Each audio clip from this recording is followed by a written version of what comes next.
पहली शादी टूटने के बाद मैंने सोच लिया था कि मैं कभी भी ज़िंदगी में दोबारा शादी नहीं करूँगी। मगर मायके और समाज के दबाव की वजह से मैंने अपने पहले डाइवोर्स के 6 साल बाद फिर से घर बसा लिया था। मैं अकेली नहीं थी, मेरे साथ मेरी 14 साल की बेटी भी थी। नए ससुराल में सास के ताने सुन सुनकर तो मैं थक चुकी थी, मगर आज तक मैंने उनकी बातों पर कभी ध्यान नहीं दिया था। लेकिन एक शाम जब अचानक से मैं रिश्तेदारों के घर से वापस आई, तो अंदर से किसी की चीखने की आवाज़ें आ रही थीं।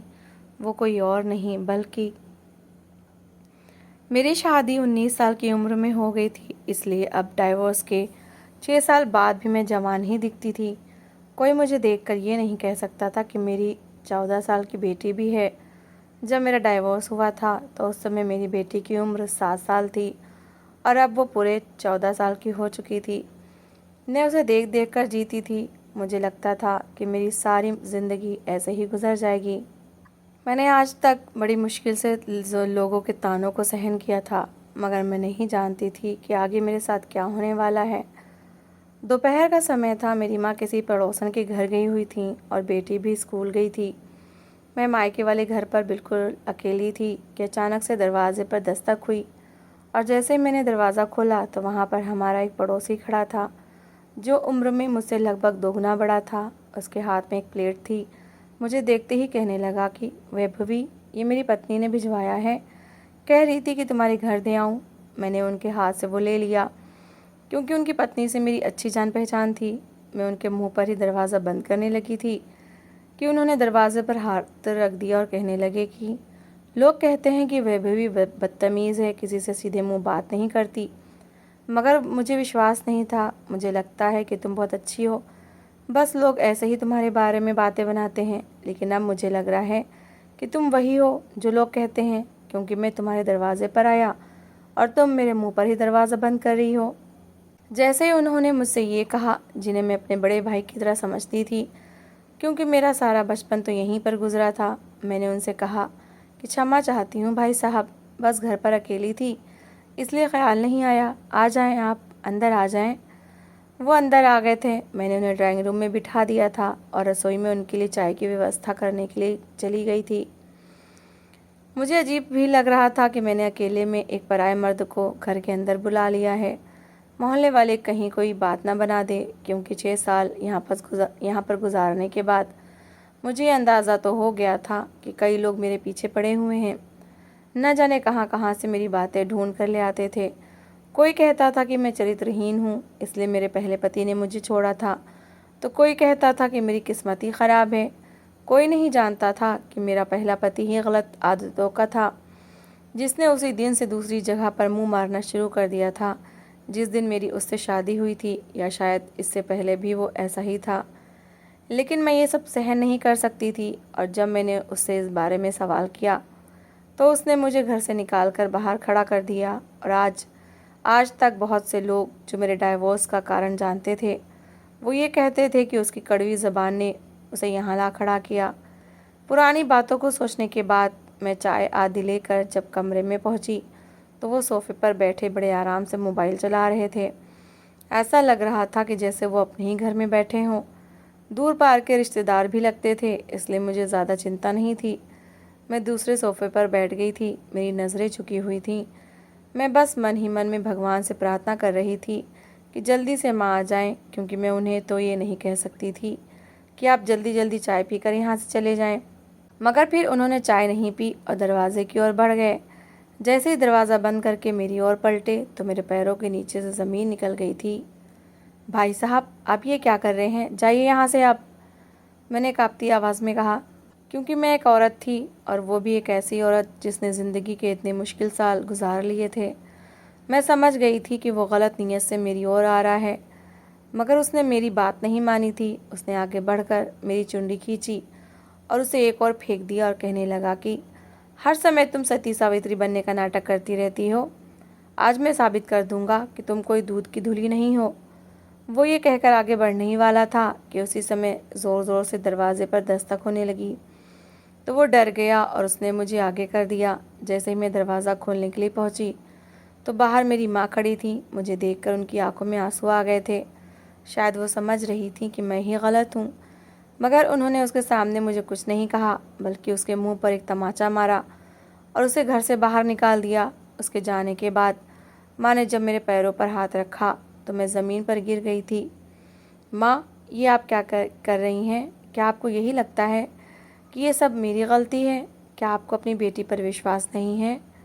मैंने रोते हुए कहा तो वो कहने लगी, नहीं बेटी, मुझे तुम पर पूरा विश्वास है, इसलिए तो तुम्हारे पैरों पर हाथ रख रही हूँ कि अब अपनी ज़िद छोड़ दो और दूसरा घर बसा लो। बेटी, जब तक तुम दूसरी शादी नहीं करोगी, इसी तरह के लोग तुम्हारी इज्जत पर हाथ डालने के लिए तैयार रहेंगे। और ये वो पल था जब मैंने माँ से कह दिया था कि आपका जहाँ मन करता है मेरी शादी कर दें, अब मैं आपको और दुख में नहीं रखूँगी। और वहीं से मेरी असल बर्बादी की शुरुआत हो गई थी। जैसे जैसे समय गुजर रहा था, माँ ने मेरे लिए रिश्ता देखना शुरू कर दिए थे। मैं हर समय रोती धोती रहती थी, मगर अकेले में मैंने कभी अपनी बेटी और अपनी माँ के सामने आंसू नहीं बहाए थे। मुझे लगता था कि वो दोनों मेरी वजह से परेशान हैं, मेरे रोने से और ज़्यादा परेशान हो जाएंगी।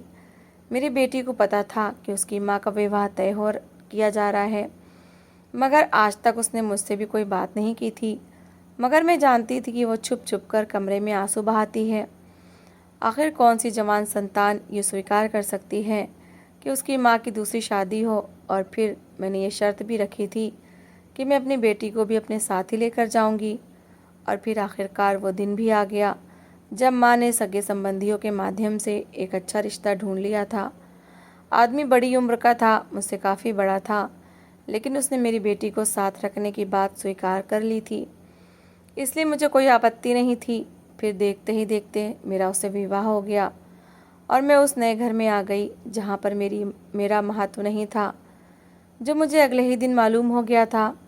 अगले ही दिन मेरी सास मुझ पर चिल्लाने लगी और कहने लगी कि तुम ना जाने कैसी औरत हो, इतनी भी अक्ल नहीं है कि जवान बेटी को साथ लेकर आ गई हो। तुम्हारा क्या, तुम्हारी बेटी का स्वभाव ही खराब होगा, तुम अपनी गृहस्थी संभालो। जैसे ही मेरी बेटी के सामने मेरी सास ने मेरे मुंह पर यह सब कहा तो मेरा दिल फटने को आ गया था। आज तक मैंने कभी भी अपनी बेटी से इस तरह की बात नहीं की थी जो मेरी सास कर रही थी। उन्हें तो ये भी ख्याल नहीं था कि वो मासूम सी बच्ची है। मेरी बेटी वहाँ से चली गई थी, शायद उसे भी ये सब बुरा लगा और मुझे तो बहुत ज़्यादा बुरा लगा था। सासू माँ, आप ऐसी बातें क्यों कर रही हैं? ये पहले से तय था कि मेरी बेटी मेरे साथ आएगी, तो आपको क्या आपत्ति है? और कृपया आइंदा मेरी बेटी के सामने ऐसी बात मत कीजिएगा। वो बच्ची है, ये सब बातें नहीं समझती। वैसे भी वो अलग कमरे में रहती है, तो फिर आपको क्या परेशानी है? मैं फट पड़ी थी, न जाने मुझ में इतनी हिम्मत कहाँ से आ गई थी। शायद मैं अपनी बेटी की वजह से बोल रही थी, क्योंकि कोई भी माँ अपनी बेटी की वजह से चुप नहीं रहती। और मुझे लग रहा था कि वो जो कह रही थी कि तुम्हारी बेटी का दिमाग ख़राब होगा, तो वही मेरी बेटी को मानसिक रूप से परेशान करने लगी थी।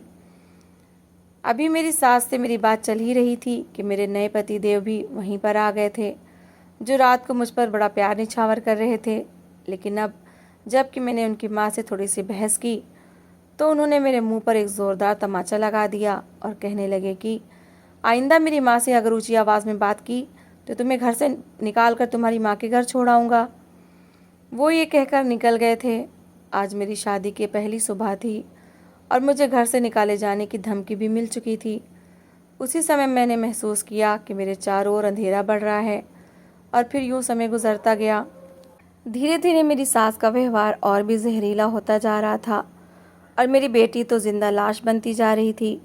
मुझे कुछ समझ नहीं आता था कि आखिर मेरी बेटी के साथ क्या समस्या है। वो ना ही ढंग से खाती पीती थी और ना ही मुझसे कोई बात करती थी। जब कभी मैं उससे पूछती तो वो कहती थी कि माँ कोई बात नहीं है, मगर मैं जानती थी कि उसके मन में कुछ ना कुछ तो चल रहा है।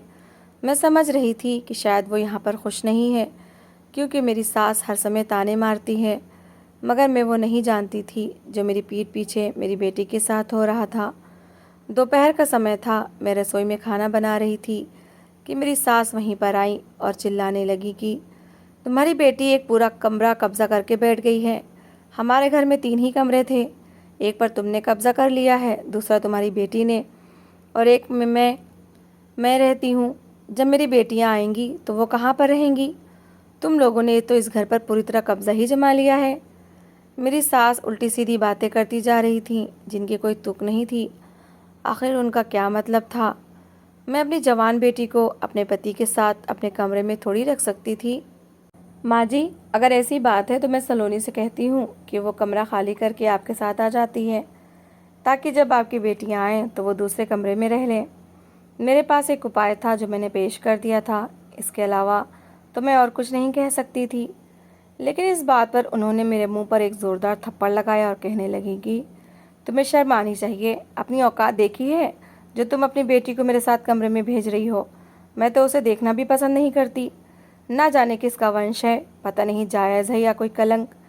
मेरी सास अपनी कड़वी ज़ुबान का बाढ़ चलाकर चली गई थी और मैं वहीं दीवार के साथ टेक लगाकर अपने आंसुओं को रोकने की कोशिश कर रही थी, मगर मैं उसमें नाकाम हो रही थी। मेरी आंखों से आंसू बहते जा रहे थे, मेरा दिल फटा जा रहा था। मैं वहीं पर खड़ी थी कि तभी सलोनी आकर कहने लगी कि माँ, आपको क्या हुआ है? आप रो क्यों रही हैं? उसे पता नहीं था कि अभी उसकी सौतेली दादी मुझसे क्या कह कर गई हैं। मैंने जल्दी जल्दी आंखें साफ़ की और खाना बनाने लगी। वो बेचारी पूछ पूछ कर थक कर अपने कमरे में चली गई थी। उसके जाने के बाद मैं बिना आवाज़ के रोती रही, क्योंकि मुझे ऐसा लगता था कि आगे कुछ ऐसा होने वाला है जो हम दोनों माँ बेटी की ज़िंदगी को उजाड़ कर रख देगा। समय का पहिया यूं ही घूमता जा रहा था और समय गुजरने के साथ साथ मुझे एहसास हो रहा था कि इस शादी से कोई सुख हासिल नहीं हुआ। जब भी कभी घर में मेहमान आते तो मेरी सास उनके सामने ऐसी सी बातें करती कि मेरा दिल खून के आंसू रोने लगता था। उनकी अपनी भी तो 3 बेटियां थीं जो तीनों विवाहित थीं, मगर उन्हें उनकी बड़ी चिंता रहती थी। मगर मुझे वो कुछ नहीं समझती थीं। उन्हें तो ये भी ख्याल नहीं था कि अगर वो किसी और की बेटी को कुछ कहेंगी तो कल को उनकी बेटी को भी कोई ये सब कह सकता है। मगर उनमें इतनी बुद्धि नहीं थी। कहने को तो वो कहती थी कि मैं अपने समय की खूब पढ़ी लिखी स्त्री हूँ, लेकिन उनकी अज्ञानता भरी बातों से बिल्कुल भी नहीं लगता था। मुझे अपनी सास की इन बातों से फ़र्क नहीं पड़ता था। जब वो कहती थी कि तुम दोनों यहाँ पर मुफ्त मुफ्त की रोटियाँ तोड़ रही हो, लेकिन जब वो मेरे पिछले विवाह को बीच में लाती या मेरी बेटी को उल्टा कहती थी तो मेरा दिल फटने को आ जाता था। ऐसा लगता था कि अभी मैं अपनी ज़िंदगी से हाथ धो बैठूंगी। शाम का समय था और मैं हमेशा की तरह रसोई में व्यस्त थी कि अचानक से मुझे बाहर किसी के दौड़ने की आवाज़ आई। जैसे ही मैंने बाहर देखा तो वो कोई और नहीं बल्कि सलोनी थी, जो भागती हुई अपने कमरे से निकलकर बाहर आ रही थी। बाहर बिजली नहीं थी, अभी अभी बिजली गई थी। मैंने मोबाइल की रोशनी जलाई हुई थी। बेटा, क्या हुआ है? क्या तुम डर गई हो अंधेरे में? जैसे ही मैंने अपनी ओर से कहा तो उसने रोते हुए उस बात में हाँ में सिर हिला दिया। उसी समय मुझे अचानक अंधेरे में कोई दिखाई दिया। वो कोई और नहीं बल्कि मेरा नया पति था, जिसने अब मुझे पैरों की जूती समझ रखा था। मैं समझ नहीं पाई थी कि क्या मामला है। मैंने समझा कि शायद सलोनी वाकई अंधेरे की वजह से डर गई थी। वो मेरे पास रसोई में आ गई थी। वो सहम कर एक कुर्सी पर बैठी थी और बिल्कुल खामोश थी। ना ही अब वो रो रही थी और ना ही कोई दूसरी बात कर रही थी। मैंने भी उसे परेशान करना ठीक नहीं समझा। मैं जल्दी जल्दी हाथ चला रही थी, क्योंकि बिजली जाने की वजह से काम करना भी मुश्किल हो रहा था और समय से पहले मुझे खाना लगाना था, वरना मुझे एक बार फिर से दोषी ठहराया जाना था। फिर ये रात भी ऐसे ही गुजर गई। सारी रात मैं यही सोचती रहती थी कि ना जाने हमारे साथ हो क्या रहा है। हर रोज़ मैं दिन में 2-4 बार रोती थी, कभी सास के तानों पर तो कभी पति की क्रूरता पर। अब तो वो मुझ पर हाथ भी उठाने लगे थे। कभी कहते कि तुम खुद पर मेरा उपकार मानो कि मैंने तुम जैसी छोड़ी हुई औरत से ब्याह किया है, वरना कौन ऐसी औरत से शादी करता है? ज़रूर तुम्हारे पहले पति ने तुम्हें इसलिए छोड़ा होगा क्योंकि तुम्हारा आचरण ख़राब होगा। वो भी अब अपनी माँ की भाषा बोलने लगे थे और मैं दिन ब दिन जिंदा लाश बनती जा रही थी। मैंने अपनी माँ के घर जाना छोड़ दिया था। जब वो कभी हमारे घर आती तो कहती कि तुम दोनों माँ बेटी को क्या हो गया है, मगर हमारे पास कोई जवाब नहीं था। जैसे जैसे समय बीत रहा था, हमारी ज़िंदगी का अंधेरा बढ़ता ही जा रहा था। सुबह सुबह का समय था। मैं जल्दी जल्दी काम कर रही थी, क्योंकि आज मेरी सास ने मुझे हुक्म दिया था कि मुझे उनके साथ उनके किसी सगे संबंधी के घर जाना है। आज रविवार का दिन था, सलोनी भी घर पर थी, लेकिन मेरी सास ने कहा कि वो घर पर ही रहेगी, हमारे साथ नहीं जाएगी। मुझे ये ख्याल नहीं आया कि मैं अपनी जवान बेटी को इस तरह घर में अकेला छोड़कर ना जाऊं। मैं दोपहर से पहले ही अपनी सास के साथ घर से निकल गई थी और फिर हमें रिश्तेदारों के घर सारा दिन ही लग गया था। शाम होने को थी, मगर सासू माँ तो अभी वहाँ से उठने का नाम ही नहीं ले रही थी, क्योंकि ये उनकी सगी बहन का घर था। माँ जी, मैं तो कहती हूँ कि अब घर चलते हैं, सलोनी घर पर अकेली होगी, पता नहीं वो भी आए भी होंगे या नहीं। मैंने कहा तो मेरी सास कहने लगी, शांत होकर बैठ जाओ, तुम्हारी बच्ची कोई 2 साल की नहीं है जो तुम इतना डर रही हो। और फिर शाम के समय ही हम वहाँ से निकले थे। हमें कोई साधन नहीं मिल रहा था, बड़ी मुश्किल से एक सवारी मिली। जब हम घर पहुँचे तो घर में बिल्कुल सन्नाटा था, आंगन की लाइट भी बंद थी। सासू माँ अपने कमरे की ओर चली गई थी और मुझे प्यास लग रही थी, इसलिए मैं रसोई की ओर जाने लगी थी, मगर अचानक से मुझे किसी की चीख सुनाई दी तो मैं हैरान हो गई कि ये किसके चीखने की आवाज़ है। मैं फ़ौरन से बरामदे की ओर भागी, क्योंकि चीख वहीं से आई थी। जब मैं सलोनी के कमरे के पास पहुंची तो वहां से दबी दबी चीखों की आवाज़ें आने लगी थीं और वो कुछ कह भी रही थी, शायद उसके साथ अंदर कोई था। उस समय मैं ये नहीं सोच सकती थी कि अंदर कौन है। मैं जल्दी जल्दी दरवाज़ा खटखटाने लगी थी। सलोनी बेटा, दरवाज़ा खोलो, क्या हुआ है, तुम क्यों चिल्ला रही हो? मैं दरवाज़ा पीटने के साथ साथ उसे आवाज़ भी लगा रही थी, मगर वो दरवाज़ा नहीं खोल रही थी। लेकिन अब उसकी आवाज़ और भी धीमी हो गई थी। ऐसा लग रहा था कि किसी ने उसके मुंह पर हाथ रख दिया हो। सलोनी, दरवाज़ा खोलो वरना मैं ये दरवाज़ा तोड़ दूंगी। जब मैंने गुस्से से कहा तो अंदर से फ़ौरन एक आवाज़ आई कि माँ प्लीज़ मुझे बचा लो, और फिर अगले ही पल उसकी आवाज़ किसी ने दबा दी थी। मेरा दिल धक धक कर रहा था। मैंने अपनी सास को आवाज़ें लगाना शुरू कर दिया। वो भी अब बरामदे में आ चुकी थी। वो कह रही थी कि ये क्या नाटक लगा रखा है। उन्हें मेरा और मेरी बेटी का ज़रा भी दुख नहीं था। मैंने उनसे कहा कि माँ जी, अंदर सलोनी चिल्ला रही है, कोई उसके साथ है जो उसे शायद नुकसान पहुँचाने की कोशिश कर रहा है, या पता नहीं क्या हो रहा है। मैं रोते हुए कहने लगी थी, मुझे अब भी अंदाज़ा नहीं था कि वो कोई और नहीं बल्कि इस घर का स्वामी ही है, जिसने पिता तुल्य रिश्ते की पवित्रता को ही कलंकित कर दिया था। मैं ज़ोर ज़ोर से दरवाज़ा पीटने लगी थी, फिर एकदम से दरवाज़ा खुल गया था और वो दरवाजे के बिल्कुल सामने खड़ा था। उसके शरीर पर शर्ट नहीं थी, सिर्फ बनियान थी, और सलोनी बिस्तर के कोने में सहमी बैठी थी, जिसने चादर में खुद को छुपा रखा था। उसी समय मुझे ऐसा लगा कि अभी मुझे चक्कर आएंगे और मैं ज़मीन पर गिर जाऊंगी। मैंने उसे कुछ नहीं कहा था। मैंने अपनी बेटी की ओर दौड़ लगा दी, जो अब मुझे गले से लगाकर फूट फूट कर रो रही थी और कह रही थी कि माँ मुझे यहाँ से ले चलो, मुझे यहाँ नहीं रहना। जैसे ही मुझे सारी बात समझ आई तो मैंने अपनी बेटी को खुद से अलग किया और उसके सामने आ खड़ी हुई। आपको शर्म नहीं आती है अपनी ही बेटी जैसी बच्ची के साथ ये सब करते हुए? जैसे मैंने ये कहा तो उसने एक कुटिल मुस्कुराहट के साथ कहा कि कैसी बेटी, ये मेरी सगी बेटी नहीं है, वैसे भी मैंने कुछ नहीं किया, ये ऐसे ही मनगढ़ंत कहानी बना रही है। जैसे ही उसने ये कहा तो पता नहीं क्यों मेरा हाथ उठ गया था। उस समय मैं किसी घायल शेरनी की तरह थी। मेरे अंदर की ममता तड़प रही थी। मैंने उनके मुंह पर एक ज़ोरदार तमाचा जड़ दिया था, जिसकी वजह से बदले में उनकी माँ ने मेरे मुंह पर 2-4 थप्पड़ एक साथ लगाए और कहने लगी कि तुम खुद उल्टा हो और मेरे बेटे पर लांछन लगा रही हो। मुझे तो तुम्हें इस घर की बहू बनाना ही नहीं चाहिए था। पता नहीं कौन सी अशुभ घड़ी थी जब मैं तुम्हें यहाँ ब्याह कर लाई थी। वो उल्टा मुझ पर इल्ज़ाम लगाती जा रही थी और अपने बेटे को निर्दोष साबित कर दिया, जो बेशरम बना खड़ा था। मुझे तो आश्चर्य हो रहा था कि आखिर इन माँ बेटे के बीच कितना गंदा रिश्ता है कि माँ अपने बेटे को डांटने के बजाय उसका पक्ष ले रही थी। मुझे कुछ समझ नहीं आ रहा था कि मैं क्या करूं। मैं दोबारा से सलोनी की ओर दौड़ गई थी। वो दोनों माँ बेटा दरवाजे पर खड़े हमारी ओर देख रहे थे। मैं सलोनी को चुप करा रही थी और वो कह रही थी कि माँ यहाँ से चलो, मुझे ऐसा लगता है कि अगर मैं यहाँ रही तो मेरा अस्तित्व ही मिट जाएगा। पहली बार उसने अपने मुंह से ये सब कहा था। मेरा दिमाग सुन्न था, मैं इस परिस्थिति को संभालने की क्षमता नहीं रखती थी, मगर सारा किस्सा उसने ही ख़त्म कर दिया था। उसने वहीं पर खड़े खड़े मुझसे संबंध तोड़ने की बात कही और वहाँ से निकल गया। उनके जाने के बाद मैंने अपना सर पीटना शुरू कर दिया था।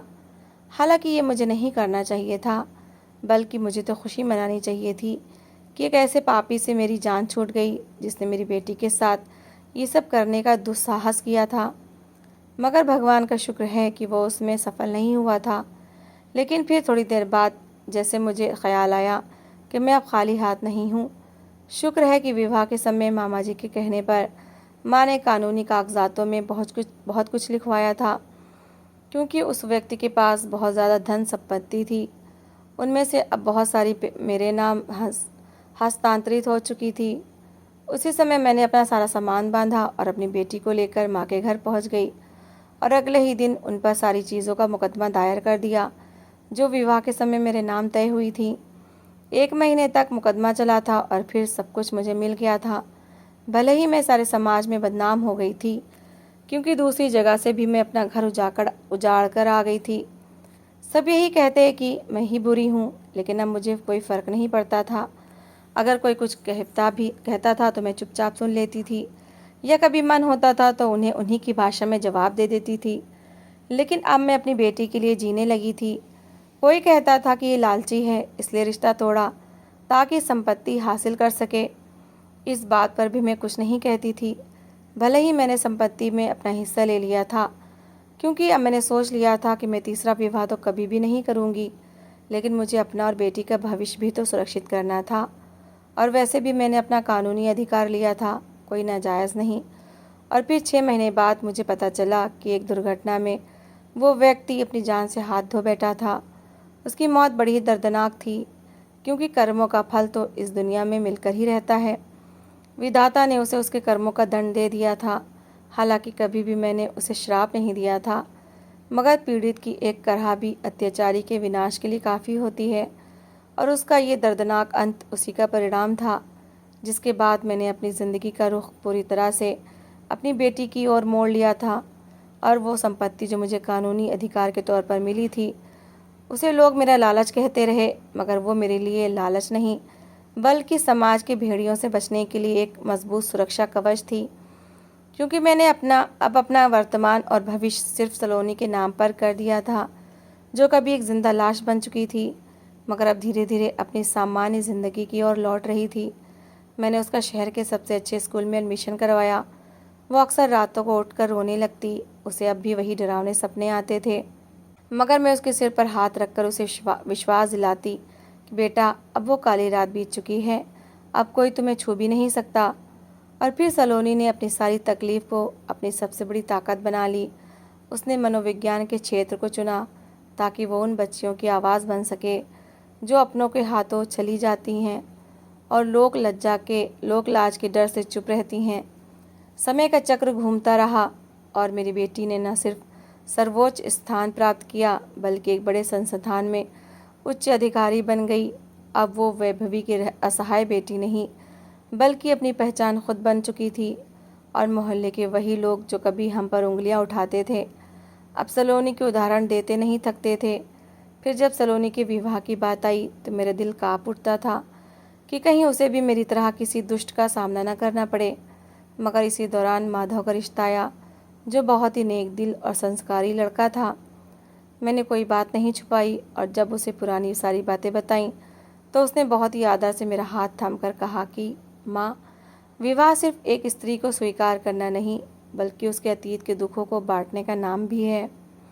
और मैं प्रतिज्ञा करता हूँ कि सलोनी को इतनी खुशियाँ दूंगा कि वो अपना हर आंसू भूल जाएगी, और मैं उसे अकेला नहीं बल्कि आपको भी अपने साथ रखूँगा, क्योंकि एक माँ को उसकी बेटी से अलग करना सबसे बड़ा पाप है। फिर उन दोनों का विवाह बहुत ही सादगी से मगर पूरे सम्मान के साथ संपन्न हुआ, और आज मैं अपने दामाद के घर में एक राजमाता की तरह रहती हूँ, जहाँ हम तीनों एक साथ हंसते खेलते हैं, और ईश्वर ने मुझे मेरी सहनशीलता का वो प्रतिफल दिया जिसकी मैंने कभी कल्पना भी नहीं की थी। तो मेरे प्रिय पाठकों, इस कहानी का सबसे बड़ा संदेश यही है कि अगर आप किसी ऐसी स्त्री से विवाह करते हैं जिसके साथ एक बेटी है, तो वो बेटी आपकी अपनी प्रतिष्ठा और जिम्मेदारी बन जाती है। और अगर आप उसे अपनी बेटी की तरह सम्मान और सुरक्षा नहीं दे सकते, तो कृपया उस स्त्री के जीवन में शामिल होकर उसकी और उसकी संतान की ज़िंदगी नष्ट ना करें, बल्कि ऐसी शादी से पीछे हट ही जाना चाहिए। हट ही जाना आपकी वास्तविक इंसानियत है, क्योंकि किसी लाचार की आह ऊपर वाले के आसन को भी हिला देती है। हे ईश्वर, सारी बेटियों के भाग्य अच्छे करना, हमारी माताओं और बहनों को के सम्मान को हमेशा सुरक्षित रखना और इस समाज को ऐसे पुरुष देने की कृपा करना जो स्त्री की गरिमा और पवित्र रिश्तों के महत्व को पहचान सके। तो दोस्तों, इस कहानी को लेकर आपकी क्या राय है, कमेंट बॉक्स में ज़रूर बताएं। और अगर आपको हमारी आज की कहानी अच्छी लगी हो तो प्लीज़ इसे लाइक ज़रूर करें। अगर आपने अभी तक हमारे चैनल को सब्सक्राइब नहीं किया तो ज़रूर कर लीजिए। तो मिलते हैं ऐसी ही एक और मोटिवेशनल कहानी के साथ। Thanks for watching.